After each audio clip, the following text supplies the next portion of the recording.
የኢትዮጵያ ብሔራዊ ባንክ ለባንኮች አዲስ የካፒታል መመሪያን ተግባራዊ እንዲያደርጉ አውጥቷል ማለት ነው። ይህ መመሪያም እንግዲህ የሚያትተው ባንኮች ወቅታዊ የሆነ የካፒታል ተገቢነትን ግምገማ እንዲያካሂዱ ነው። ከቀደም እንደምታስታውሱት ባንኮች ይጠቀሙበት የነበረው በብሔራዊ ባንክ የሰጣቸው መመሪያ ካፒታላቸውን 5 ቢሊዮን ብር እንዲያደርሱ ማለትም ይሄ ለነባሮቹ ባንኮች ሲሆን ለአዳዲሶቹ ባንኮች የተወሰነ ዓመት በመጨመር ሁሉም ባንክ 5 ቢሊዮን ብር ካፒታሉን ካላሳደገ ህልውናው እንደሚያከትም ነው የኢትዮጵያ ብሔራዊ ባንክ አሳውቆ የነበረው። ይህም እንግዲህ ፊክስድ የሆነ የካፒታል መጠን መመሪያ ተገቢነት አሁን በመሻሻል በየጊዜው የሚከለስ በተለይ ከአደጋ ማለትም ከሪስክ አንጻር የተገመገመ የካፒታላቸውን ጥሬ በማሳየት ባንኮች ህልውናቸውን እንዲያረጋግጡ ነው በዚህ መመሪያ ብሔራዊ ባንክ የጠየቀው።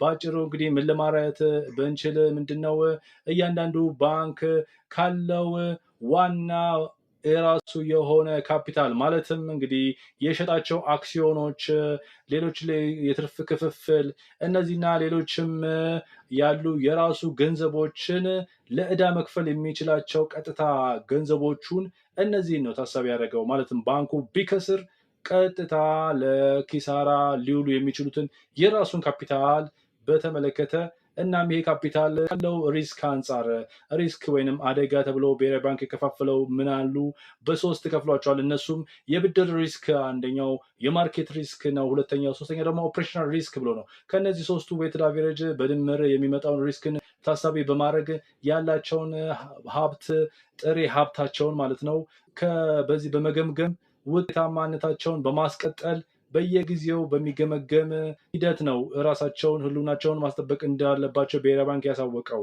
ይህንንም እንግዲህ መመሪያ ሙሉ ለሙሉ ተግባራዊ ለማድረግ የሚቀጥለውን ዓመት ማለትም ማርች 31 2026 እንደ አውሮፓውያን አቆጣጠርን ተጠቅሟል። ኢትዮጵያ ብሔራዊ ባንክ ይህንን ቀን ያስቀምጠዋል።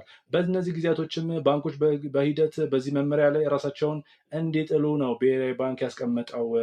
በየሩብ ዓመቱም ከዚህ መመሪያ አንጻር ራሳቸውን በመገምገም እንዲያቀርቡ ሪፖርት የጠየቀ ሲሆን ይህንንም ሪፖርት ራሱንም በዚህ መስመር የማያስኬድ ባንክ በየሩብ ዓመቱ 450 ሺህ ብር ቅጣት እንደሚያስቀምጥበት አስገንዝቧል ብሔራዊ ባንክ ማለት ነው። ይህ መመሪያ በድፍኑ እንደዚህ ብያችኋለው።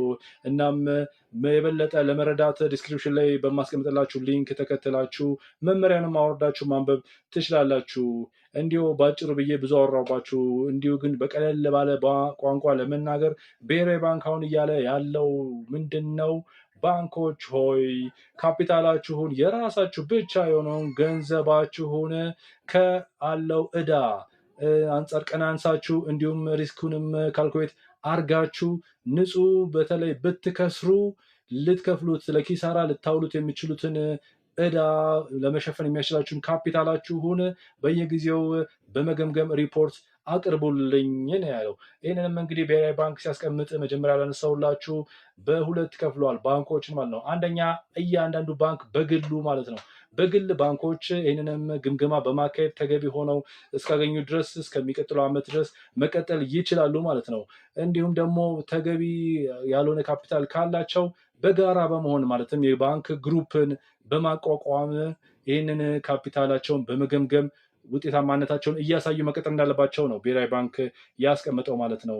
ይህንንም እንግዲህ ስናይ በተለይ በአሁኑ ወቅት ያሉትን የዚህ ዓመት የባንኮችን ፋይናንሻል ሪፖርት ስናይ እንዲሁም ደግሞ ቀላል የማይባሉት ሰፊው ባንኮች ያላቸውን አቋም ፋይናንሻል ዳታ እስካሁን አልለቀቁም። እናም ይህ የሚያሳየው ብዙ አይነት ችግር ምናልባት ሊኖርባቸው ይችላል።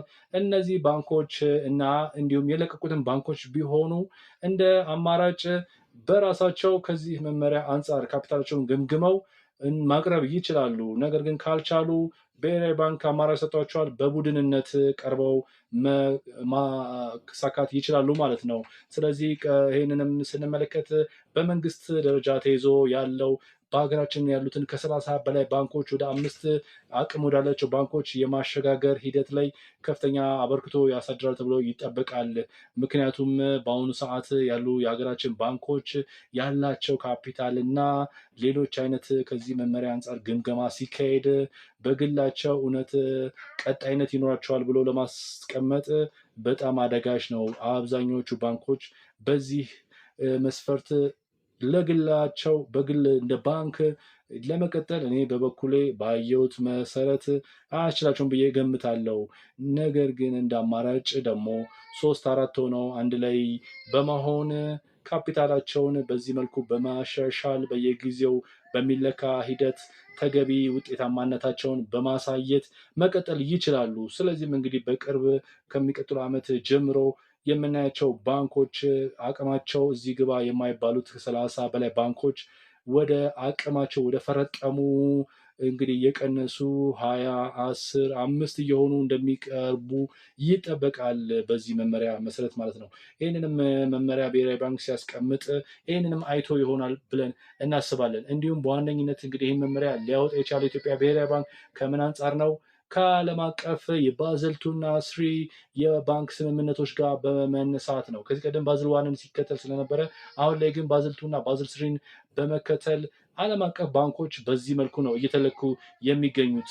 ከዚህም ጋር የሀገራችን ባንኮች ልኬታቸውን ለማስተካከል ሲሆን እንግዲህ ከሚቀጥሉ ዓመት ጀምሮ ወደ ሀገራችን የሚገቡትን የውጭ ባንኮችንም እንዲሁም የሀገራችንን ባንኮች በዓለም አቀፍ ስታንዳርድ ለመለካት እንዲያስችለው ታሳቢ አድርጎ እንዳወጣው ነው በሰፊው የሚገመተው።